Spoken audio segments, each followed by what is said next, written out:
ছেলে মেয়েদেরকে শুদ্ধ ওই কোনো ক্রমে একটা গ্রাজুয়েট করতে হবে কি মাস্টার ডিগ্রি করতে হবে কোনো মানে নেই, খুব ভালো করে এমন ট্রেনিং দিতে হবে যে সে নিজের পায়ে দাঁড়াতে পারে। তো স্বামী বিবেকানন্দের কথা আবার উনি বলছেন, I want that education by which one can stand on his own feet. এটা হচ্ছে প্রথম definition of education. I want that education, আমি সেই শিক্ষা চাই যাতে সে নিজের পায়ের উপর দাঁড়াতে পারে। By which one can stand on his own feet. আর যেই আমরা 22 বছর, 23 বছর, 24 বছরের ছেলে সে বাবার কাছে গিয়ে একটু টাকা চাইছে, আর কি অসুবিধে, কত অস্বস্তি, তখন তার ব্যক্তিত্ব বেড়ে গেছে, তখন তো সে 5-6 বছর নয়, তখন তার ব্যক্তিত্ব হয়েছে, কিন্তু হাত পাততে অস্বস্তি হচ্ছে, মাকে বলছে কিরকম। এইখানটা কিন্তু আমেরিকানরা ঠিক বুদ্ধি করে করেছে। ওরা অত পড়াশোনার মধ্যে যায় না, যারা যারা খুব ভালো পড়াশোনায় তারা এগিয়ে যায়। আমার অত বুদ্ধি নেই, দরকারও নেই। একটা কিছু শিখে এবারে সেটা প্লাম্বিং শিখে নিল, কিংবা ইলেকট্রিকের কাজ শিখে নিল, বড় বড় ট্রাক চালানো শিখে নিল, কিছু একটা বছর শিখলো। আর মজাটা হচ্ছে ডাক্তার যত ইনকাম করে ট্রাক ড্রাইভার ততই ইনকাম করে, কোনো অসুবিধা নেই। একজন ট্রাক ড্রাইভার গুলো আর যে যায়, যে ট্রাক গুলো এসি ট্রাক একদম আরামসে যায়, প্রচুর টাকা কন্ট্রাক্টে হয়। আপনি জানেন ওখানেতে একটা প্লাম্বারকে যদি ডাকতে হয়, যেমন ডাক্তারের সঙ্গে অ্যাপয়েন্টমেন্ট করতে হয়, প্লাম্বারের সঙ্গে অ্যাপয়েন্টমেন্ট করতে হয়। বলে ভাই আমার কলটা ভেঙে গেছে, জল পড়ে যাচ্ছে। ও বললো আমি পরশুদিন ফ্রি আছি। আমার জলটা কি হবে, সব চলে যাচ্ছে যে, না আমি পরশুদিন আগে পারবো না। এইরকম প্লাম্বার। আমাদের যে জায়গাটা, সেখানে একটা প্লাম্বারের সঙ্গে যেই কথা বলতে শুরু করলেন, ও বললো সি এখন তুমি কথা বলছো, যতক্ষণ কথা বলবে $75 পার আওয়ার, 1 ঘন্টা কথা বলো, আমার কোনো আপত্তি নেই, $75 দিতে হবে। কিন্তু আমি ভেবে দেখুন, ও কেন শুধু শুধু পড়তে যাবে? তারপরে কোনো রকমের কলেজে গিয়ে টিকটিক করে পড়ছে, হই হই, তারপরে হিন্দি সিনেমাগুলো শেখাচ্ছে, কলেজে গিয়ে নাচতে হয়, মারামারি করতে হয়। কলেজ মানেই হচ্ছে এইগুলো, পড়াশোনাটা বাদ দিয়ে বাকি সবগুলো হিন্দি সিনেমার শিক্ষা। তো আমরা সেইগুলো করলাম।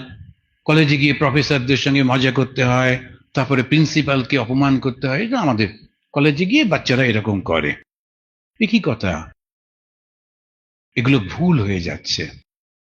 ওই যারা সিনেমা বানাচ্ছেন ওরা ধারণা নেই ওরা সমাজের গুরু, ওরা সমাজকে শিক্ষা দেবেন। তাহলে ধর্মটা, আমরা ধর্মের কথা যে বলছি, ধর্মটা কিন্তু এই মন্ত্র উচ্চারণ, বিরাট জটা, তারপরে হঠাৎ করে হাত দিয়ে আগুন বেরোচ্ছে, ওইসবগুলো নয়। কিন্তু ধর্মটা হচ্ছে সদাচার, মনে মনে থাকছে তো?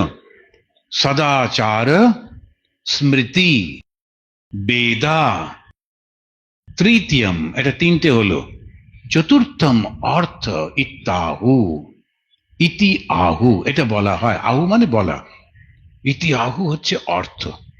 এই চতুর্থটাকে ধরতে হবে, আবার নতুন করে সেই করতে হবে।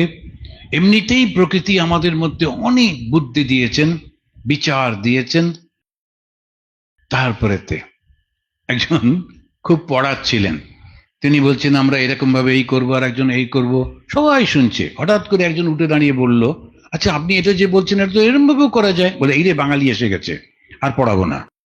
তো কেননা বাঙালিদের প্রচন্ড বুদ্ধি, ও নিজের মতো চিন্তা করবেই করবে, এটা কোনো দোষ নেই, ওটাই তার গুণ। তুমি যা বলছো সেটাই শুনতে হবে কেন, আমার একটা নিজস্বত্ব আছে তো, দ্যাট ইজ গুড। ওইটাকে ব্যবহার করতে হবে। আর ছেলে মেয়েদের বলতে হবে একদম হতাশ হবে না, কিছু একটা শেখো, নিজের পায়ে দাঁড়াও। আমাদের একজন ছাত্র, ওকে বাবা মা ওকে চেঁচামেচি করতো, পড়ছিস না, কোনো রকমের গ্রাজুয়েট হয়েছে, না হলে মান থাকে না। তারপরেতে ওর কুকিংটা শিখেছে, শিখে এদিক ওদিক পরীক্ষা দিয়ে দিয়ে ফ্রান্সে চলে গেছে। তারপরে ফ্রান্সে কিছুদিন কাজ করে 1-2 বছর, সেখান থেকে সার্টিফিকেট নিয়ে লন্ডনে গেছে। লন্ডনে 2 বছর 3 বছর করে আমেরিকা এসছে। এই সব 5-6 বছরের সার্টিফিকেট নিয়ে ইন্ডিয়া এসে ব্যাঙ্গালোরে বিরাট একটা হোটেলে শেফ হয়ে বসে আছে। এখন দেখুন, ও যদি এখানে গুঁতোগুতি করতো, তারপরে মোমবাতি জ্বালিয়ে আমায় চাকরি দিচ্ছে না বলে কাঁদতো, ওই মোমবাতিটাই নিভে যেত, ওর চাকরি হতো না।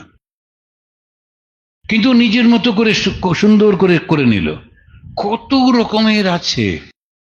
আমরা যখনই মনে করি যে ড্রাইভিং মানে নোংরা হয়ে থাকতে হবে, প্লাম্বার মানে ছেঁড়া কাপড় পরতে হবে, কেন?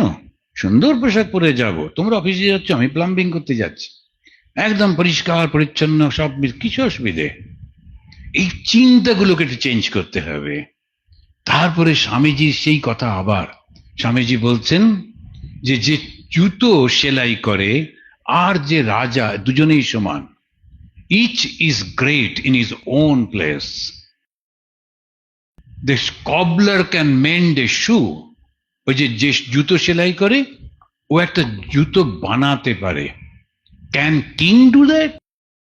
যে রাজত্ব চালাচ্ছে সে কি ওই জুতো সেলাই করতে পারে? পারে না তো।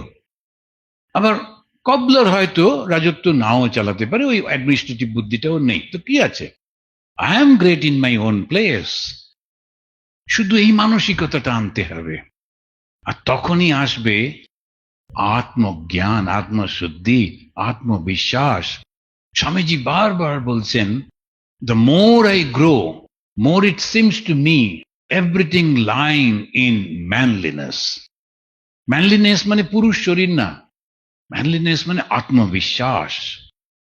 আমি পারবো, আমি পারবো, আমি পারবো, আমি তো কিছু খারাপ করছি না, আমি এই কাজটা করছি, করে অর্থ রোজগার করছি। আমার খুব ভালো লাগে, একজন বারবার আমি বলি, একটা American couple, husband and wife, তারা আমার অফিসে ঢুকলো শিকাগোতে। তারপরে যখন কথা বলছি তখন ওয়াইফ, সাধারণত ওরা কিছু বলে না, কিন্তু ওয়াইফ বলল, আই এম এ ডক্টর, আর আমার husband he is a truck driver. আপনি ডাক্তার আর আপনার হাজব্যান্ড ট্রাক ড্রাইভার, সমাজে গিয়ে বলতে পারবেন তো? তখন বলবেন, না ওর না গাড়ি আছে, ট্রাকটা ওর। বানিয়ে বানিয়ে বলবেন, মিথ্যে বলবেন। কেন বলবেন? ও ট্রাক ড্রাইভার, তাতে কি হলো? আর যে ট্রাক ড্রাইভার এসছে, তার একটা স্যান্ডো গেঞ্জি, এইরকম মাসলওয়ালার শরীর, আর এখানে নানান রকম ট্যাটু ম্যাটু করা, আই ড্রাইভ ট্রাক বলে খুব খুশি। আর আমাদের মনটা, ওরে বাবারে, ডাক্তারের স্বামী ট্রাক ড্রাইভার, আমরা ভাবতেই পাচ্ছি না। ডাক্তারের স্বামী অন্তত পক্ষে একটা উকিল হতে হবে, তার কেস থাকুক আর না থাকুক, কালো কোটটা কাঁধে নিয়ে অন্তত ঘুরলেই চলবে।